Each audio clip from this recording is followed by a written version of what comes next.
Welcome back to Inclusion Revolution, and our guest talking about the mental health court that is coming our way very quickly here in Nova Scotia is lawyer Malcolm Jeffcock. We're very pleased, of course, to have you. And Malcolm, before we broke, I made a statement that was maybe a little bit broad and needed to be clarified. So I was suggesting, from what I was hearing from you, that mental health consumer, as I like to call them, has a lot of control as to whether or not they want to participate and utilize this court, or perhaps go another different direction. Is that fair to say? It's fair to say that they have the ultimate decision as to whether or not they'll cooperate or participate in the program.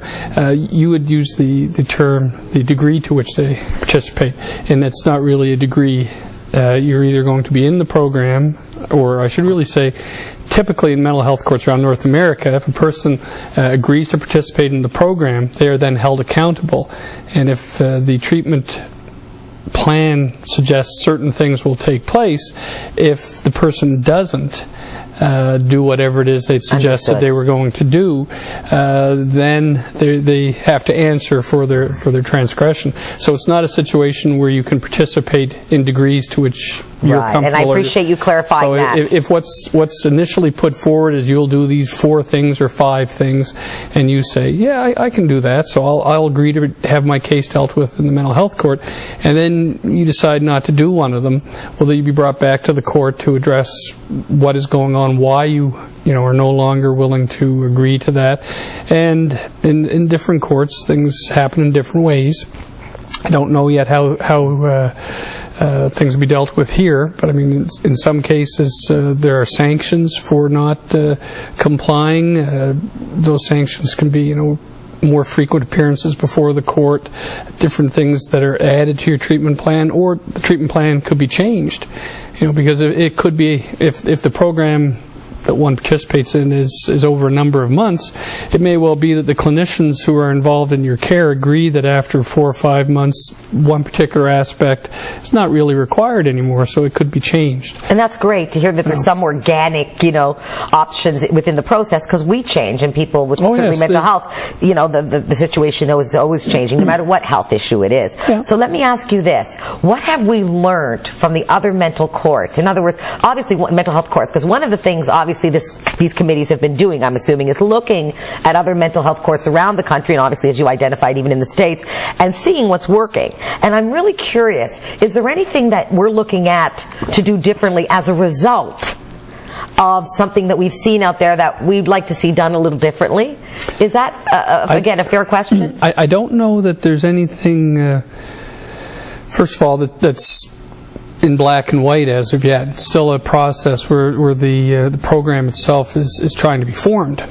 So I can't really say yes or no to that. I can say that the first courts that started with a certain type of model and have evolved because they've been around 15 years.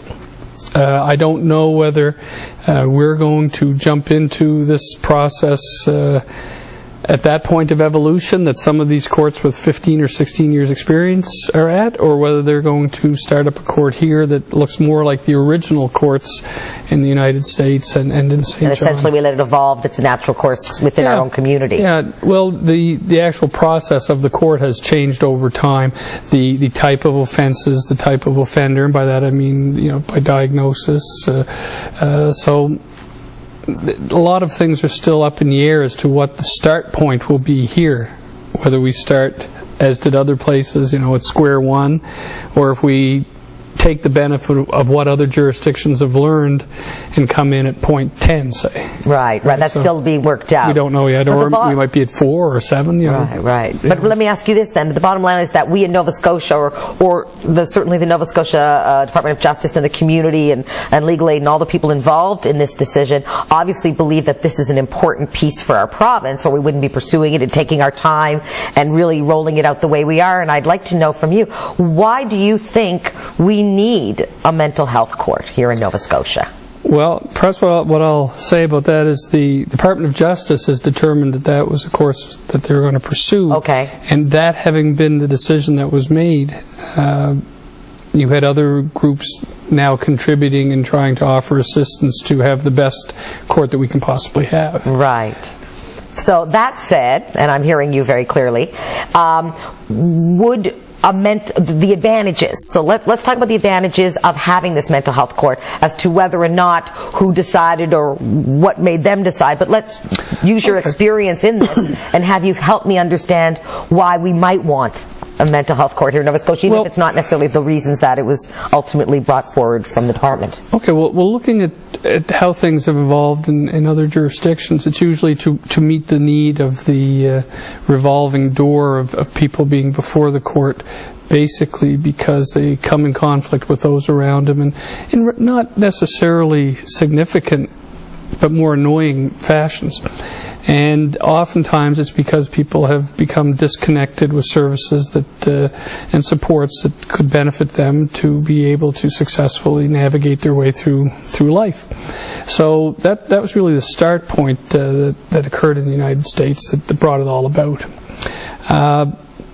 Looking at what is really needed to be successful, the number one thing that I think is common in all courts is access to housing. So people who have difficulties have a stable base from which they can operate. It's hard to get to your appointments if today you're sleeping at a friend's place 15 miles away, or if you're sleeping on the corner. Correct. So housing really is a crucial element of any successful program, and it's definitely one of the bigger stumbling blocks, to be overcome. So that's something that really it would be beneficial if there could be some resources made available to ensure that there can be stable and sustainable housing available at an affordable rate for those persons who might be participating in the program. Now, having said that, it would be great if that was the case for people who are not participating in the program, because oftentimes they're only involved in mental health courts come into conflict because they haven't had that in the first place. Right. It's not an apple. I was going to say, I don't know why I said apple. You could be hungry. I could be sort of. But it's an unfortunate situation, really, because things have evolved over the last 50 years in North America in relation to mental health services. We first in the United States went from an institutional-based system of health care to a community-based system of care, and they didn't put forward the necessary resources to make that transition successful. And that's why now in the United States, the largest dispenser of antipsychotic medications in the U.S. is the Los Angeles County Jail. And that's because people with disorders have ended up being jailed. And in Nova Scotia, about I think about 14 or 15 years ago now, we had to move to a community-based mental health care, and the same sort of situation arose. Appropriate housing programs were not developed before the change took place. They're coming along now. Department of Community Services is putting more resources into available housing, but it wasn't available. And that's why we saw a significant jump in the number of persons with mental disorders before the courts, because they were not accessing services, or the services weren't available to access. And really in the States, over time, what happened was they developed the courts to address that need, and it's followed in Canada. So it's our turn to try to make this work for our community, and we also see it as an opportunity to take some of not only the weight off the criminal justice system, but put people in front of the right places. And that's sort of, I think, what I'm hearing from you. And I know there's a lot more to talk about, so I'd like to invite you back when we know more about the court and we have an opportunity to get more details of it in action. Sure. And for that, I'll be looking forward to hearing, speaking to each other about that and finding the right time to do that. But for now, I just want to thank you, Malcolm, for joining us. I want everyone, if they have any interest or they're curious about more information about the mental health court, we'll certainly be keeping up on it with our inclusionrevolution.com website. And as I said, we're going to make sure Malcolm keeps us in the loop, and all of you as well. So again, thank you, Malcolm, for the time. I wish we had more, but I'm looking forward to seeing you again when we can get even more details, because I know it's a huge issue for our community, not just of mental health consumers, but their caregivers and the communities that support them. So thank you again.